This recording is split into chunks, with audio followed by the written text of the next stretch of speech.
The morning of the accident, I got up at 5:30 or 6. I was planning to go at silage that day. I had to do repairs to moor. My plan was to go to Cork for some parts. So I was going to Cork, but not for parts. As I was taking the parts out of the moor, the Polish guy was milking. When I was ready to go to Cork, I noticed that he had milked for a while and the cows hadn't gone to the paddock. So I said I'd do that myself. And when I went to investigate or look to see where the cows were, what was happening, I noticed that he hadn't a bull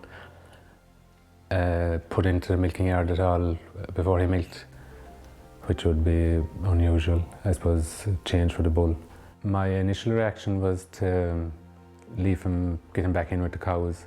I got a dung fork, cut his chain, and I was walking around the yard. All I could describe it was like a bus hit me. He had me struck 5 or 6 times in a couple of seconds. I fell down the ground. I was sure when I was against the wall, I suppose, that I could see the coffin. I said, there's no way out here. At that stage, he was trying to stand on me. I cut the chain with the look of God, just cut him and started to hit him as hard as I could. He actually backed back maybe 2 feet, and I said, this is as good as it's going to get. And I got up and ran to the closest shed and threw myself down behind the bale of straw where he couldn't see me. At that stage, I rang neighbours here that have a shop, and the shopkeeper and a few customers that were in the shop at the time came to my rescue.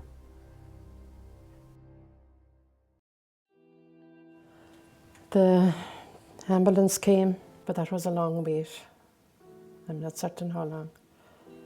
But then Helena, my daughter, who was a nurse, I phoned her in Dungarvan, and she came on to the hospital. And then Gerard came from Shannon, and they were there shortly after he arriving in the hospital.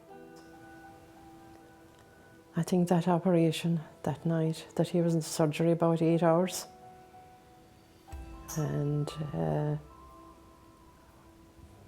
Helena and Gerard were waiting, and actually when Gerard saw him coming out on the trolley, he just fainted. He couldn't believe that his Liam was there. It was such a powerful belt, you just couldn't believe. He had broke my pelvis in 2 places. He had broken the end off my backbone, and I had a lot of bowel injuries, which required a lot of surgery. Not sure whether they'll do more surgery or not. I'm after 9 or 10 operations. I think I was very lucky that if I had turned around and knew that he was coming at me, he would definitely have killed me if I got those injuries in the front. Or if he hit me a few inches higher, I'd be in a wheelchair. I'm still milking and doing most things, but I've often, in the springtime when the workload is heavy, have had to leave the parlour without the milking done. I had to come away for half an hour just to get a bit of relief from pain and go back at it again. I suppose I'm in no doubt, and the amount of farmers that get frights is unbelievable. It's, I think, underestimated, and I think farmers are just so slow to take the signs and deal with getting rid of a bull if it needs be. I know that there's a lot of farmers with bulls without chains, without rings, and I would definitely have been killed if there wasn't a ring and a chain in that bull. There isn't a question about it. Life is not cheap, so that's the problem. I think people don't put a value on life until it's too late.